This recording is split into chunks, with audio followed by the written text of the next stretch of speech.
দেশটা যখন আসে তখন কিন্তু সবথেকে বড় ব্যাপার ক্রিকেটের থেকে অনেক বড় দেশ। আইসিসি যে ইনকাম করে আমাদের মাধ্যমেও করে।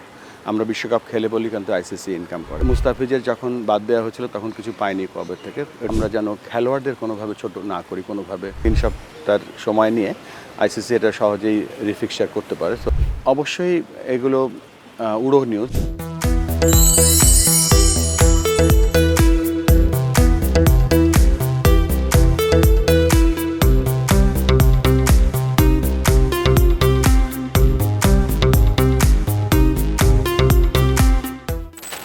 আইপিএল থেকে মুস্তাফিজের বাদ পড়া, এরপর বাংলাদেশের ভারতে টি-20 বিশ্বকাপ খেলতে যাওয়া নিয়ে যে কনসার্ন তৈরি হয়েছে, সেই বিষয়গুলো নিয়ে আজকে কথা বলবো। আমাদের সাথে আছেন বিসিবির প্রেসিডেন্ট আমিনুল ইসলাম বুলবুল।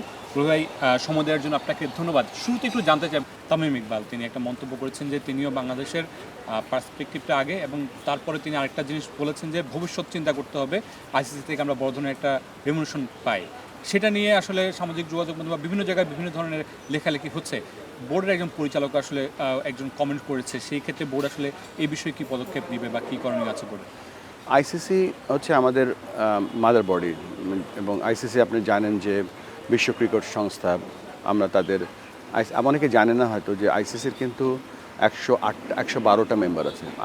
112টা মেম্বার আছে, এর মধ্যে 12টা হচ্ছে 12টা ফুল মেম্বার দেশ এবং বাকি সব অ্যাসোসিয়েট মেম্বার দেশ। সো আইসিসির সাথে আমাদের ক্রিকেট খেলার শুধু না, আমাদের ইনকাম, শুধু আইসিসি যে ইনকাম করে আমাদের মাধ্যমেও করে। আমরা বিশ্বকাপ খেলে বলি কিন্তু আইসিসি ইনকাম করে, এবং সেই ইনকামের যে একটা বড় অংশ সব দেশকে ফুল মেম্বারদেরকে দেওয়া হয়।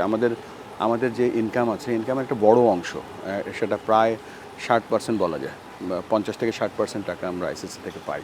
সো সেটা অর্জন করতে হয়, সেটা আমাদের র্যাঙ্কিংয়ের ব্যাপার আছে, ভালো খেলতে হয়। তারপরে ধরেন আমাদের প্রত্যেক 4 মাস পর পর আমরা অডিটেড ফাইন্যান্স জমা দিই। আমাদের যে রিপোর্টিং আছে, আমাদের একটা কমপ্লায়েন্স আছে, সেটা আমরা সবসময় ফলো করি। আর যেটা বলছিলেন যে আর যে কমেন্ট তো মানুষের বিষয়ে কোয়াবো একটা আপনাদেরকে সম্ভবত চিঠি দিয়েছে। না, কমেন্ট তো যে কেউ করতেই পারে, তবে কোয়াবের চিঠি দেখলাম, কিন্তু কোয়াবের চিঠি অবশ্যই কোয়াব আমাদের খেলোয়াড়দের দেখভাল করে। মুস্তাফিজের যখন বাদ দেওয়া হয়েছিল তখন কিছু পাইনি কোয়াবের থেকে, এটাও আমাদের পাওয়া উচিত ছিল বা আমাদের কনসার্ন হওয়া উচিত ছিল। তবে আমরা যেন খেলোয়াড়দের কোনোভাবে ছোট না করি, কোনোভাবে আমাদের যদি ব্যক্তিগত কোনো কারো আক্রোশ থাকে সেটা ব্যক্তিগতভাবেই শেষ করা উচিত। আমরা একটা বড় সংস্থার আন্ডারে কাজ করি, আমাদের একটু দায়িত্বশীল হওয়ার দরকার। শুরুতে একটু জানতে চাইবো, আপনারা সবশেষ আইসিসির কাছে একটা মেল পাঠিয়েছেন, সেখানে আসলে আপনারা কী কী বিষয় উল্লেখ করেছেন আর কিছু ডকুমেন্টস সম্ভবত দিয়েছেন, কী কী ডকুমেন্টস আসলে আপনারা দিয়েছেন? আমি কিছু ব্যাপার ক্লিয়ার করি এখানে। দেখেন, প্রথম থেকে যখন আমাদের মোস্তাফিজকে বাদ দেওয়া হলো তখন কিন্তু ব্যাপারটা আমরা সহজভাবে নেইনি, এবং সহজভাবে না নিন সপ্তাহের সময় নিয়ে আইসিসি এটা সহজেই রিফিক্সার করতে পারে। তো শ্রীলঙ্কায় খেলাটা যেন দেয় সেটা বলেছিলাম। পরবর্তীতে আইসিসি জানিয়েছে যে আমাদের কী কী কনসার্ন আছে। তা আমাদের সমস্ত কনসার্ন আমাদের গভর্নমেন্টের সাথে আমরা কথা বলেছি। আমি রিয়েলি গ্রেটফুল টু আমাদের গভর্নমেন্ট যে আমাদের যে খেলার ব্যবস্থা করে যায় তাই না, আমাদের সমস্ত সিকিউরিটি, আমাদের জীবন কিভাবে চলবে, আমাদের বিদেশে আমাদের যে যোগাযোগটা কিভাবে হবে, অনেক হেল্প করেছে আমাদের। এবং আমরা সমস্ত ব্যাপার আমরা চিঠিতে উল্লেখ করেছি, এবং আমরা অপেক্ষা করছি আইসিসির কাছে যে আইসিসি তাদের যে আমরা যে সেকেন্ড ইমেলটা দিয়েছি সেটা রিপ্লাইটা কী আসে। এই হচ্ছে নর্মাল আইসিসির সাথে আমাদের কমিউনিকেশন। বেশ কিছু ঘটনা আপনারা জানাচ্ছেন, বেশ কিছু ঘটনা আপনারা জানানোর পরও সংবাদ মাধ্যমে আসছে, কিছু গুঞ্জন, কিছু রিউমার আছে, সেগুলো নিয়ে কী বলবেন? আসলে একটা বিষয় যদি উল্লেখ করি, আপনাদের সাথে ভারত যোগাযোগ করেছে বা আইপিএল কর্তৃপক্ষ যোগাযোগ করেছে মুস্তাফিজকে আবারও ফেরানোর জন্য, এরকম একটা গুঞ্জনও কিন্তু আমরা শুনতে পাচ্ছি। এই বিষয়গুলোকে একটু ক্লিয়ার করবেন। অবশ্যই এগুলো উড়ো নিউজ, এবং কোন দেশের আউটলেট সেটা আমাদের দেখতে হবে। ESPN Cricinfo এটা কিন্তু ইন্ডিয়ান আউটলেট। তারপরে ধরেন যে নিউজগুলো ছড়াচ্ছে সেগুলো কিন্তু ক্রিকেট বোর্ড পরিবেশন করেনি, বা আইসিসি বা বিসিসিআই করেনি। সো আমরা এই ব্যাপারগুলোতে অত চিন্তিত না, বাট প্রোপাগান্ডা বা ফলস নিউজ অনেক সময় যারা ক্রিকেটকে ফলো করে তাদেরকে অনেকটা কনফিউজড করে দেয়। বাংলাদেশ ক্রিকেট বোর্ডের সাথে কি এখনও পর্যন্ত বিসিসিআইয়ের সাথে বা আইপিএল কমিটির সাথে এখন পর্যন্ত কোনো যোগাযোগ হয়েছে ফর্মালি? এখানে দেখেন, আইপিএল হচ্ছে একটা ডোমেস্টিক প্রিমিয়ার লিগ, সেখানে বিদেশিরা খেলে। সেখানে তাদের সাথে আমাদের শুধুমাত্র যোগাযোগ হয় কোনো খেলোয়াড়ের যখন কোনো এনওসির দরকার হয় বা এনওসি ক্যান্সেল করতে হয় সেটা। বিসিসিআই আমাদের one of the full member partner.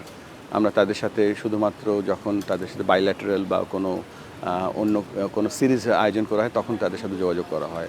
R ICC হচ্ছে আমাদের মাদার বডি। আইসিসির সাথে আমাদের সকলের যোগাযোগ সবসময় যোগাযোগ থাকে। তো আমাদের মেইন যে যোগাযোগের জায়গা সেটা হচ্ছে আইসিসি এবং তাদের সাথে রেগুলার আমাদের যোগাযোগ আছে।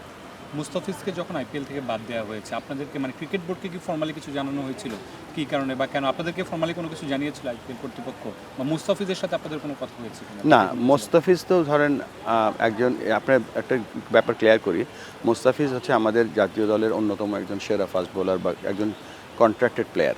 বাট এই কন্ট্রাক্টেড প্লেয়াররা সাধারণত তাদের এজেন্ট থাকে, তো এজেন্টের মাধ্যমে তারা বিভিন্ন দেশে এই ফ্র্যাঞ্চাইজি লিগগুলো খেলে। সো মোস্তাফিজ তার এজেন্ট এবং তার যে ফ্র্যাঞ্চাইজি ছিল কেকেআর, সেখানে আমরা সাধারণত ইন্টারফেয়ার করি না, জানিও না। সো নিউজটা আমরা নিউজের মাধ্যমে পেয়েছি। সামনে যেহেতু একটা কঠিন পরিস্থিতি, আপনারা যে সিদ্ধান্ত নিয়েছেন ক্রিকেট বোর্ড এখন পর্যন্ত যে সিদ্ধান্ত নিয়েছে সেটাতে গভর্নমেন্টকে আপনারা পাশে পেয়েছেন এবং দেশের আপামর জনতাকেও দেখছি যে আপনারা পাশে পাচ্ছেন। বাংলাদেশ ক্রিকেট বোর্ড কি ক্রিকেটের স্বার্থে নিজেদের সিদ্ধান্তে অটল থাকতে পারবে কিনা? একটা ব্যাপার জানেন যে হয়তো জানে না অনেকে গভর্নমেন্ট কীভাবে আমাদের সাথে ইনভলভ থাকে। আমরা কিন্তু আমাদের যে কোনো দল, এজ গ্রুপ বলেন, ছেলেদের মেয়েদের টিম বলেন, বিশ্বকাপ বলেন, আমরা কিন্তু যাওয়ার আগে আমরা গভর্নমেন্টের পারমিশন নিতে হয়, ওটাকে আমরা জিও বলি। সো জিও নেওয়ার সময় কিন্তু গভর্নমেন্ট প্রত্যেকটা ব্যাপার দেখে, কারা যাচ্ছে, কোথায় খেলতে যাচ্ছে, সেই দেশের সিকিউরিটি কী অবস্থা, সেই দেশে আমাদের যে দূতাবাস আছে সেখানে যোগাযোগ করা।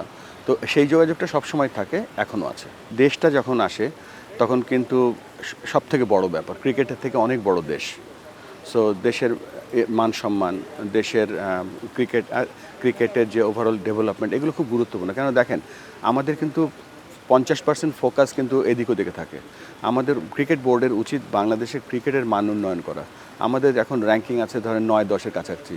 আমাদের উচিত এখন কিভাবে আমরা দেশব্যাপী ক্রিকেটটা উন্নয়ন করে র্যাঙ্কিংটা 3-4-এর দিকে কোনো একদিন নিয়ে যাব। তখন কিন্তু আমাদের আইসিসিতে না, বিশ্ব ক্রিকেটে আমাদের যে অবস্থান সেটা আরও বড় হতে পারবে। সেই লক্ষ্যে আমাদের আরও বেশি ফোকাস করা উচিত। নিশ্চিতভাবেই ক্রিকেটে আমাদের ফোকাস থাকবে এবং দেশের সম্মানের কথা যখন আসবে তখন নিশ্চয়ই বিন্দুমাত্র ছাড় ক্রিকেট বোর্ড দিবে না, বাংলাদেশের মানুষও দিবে না।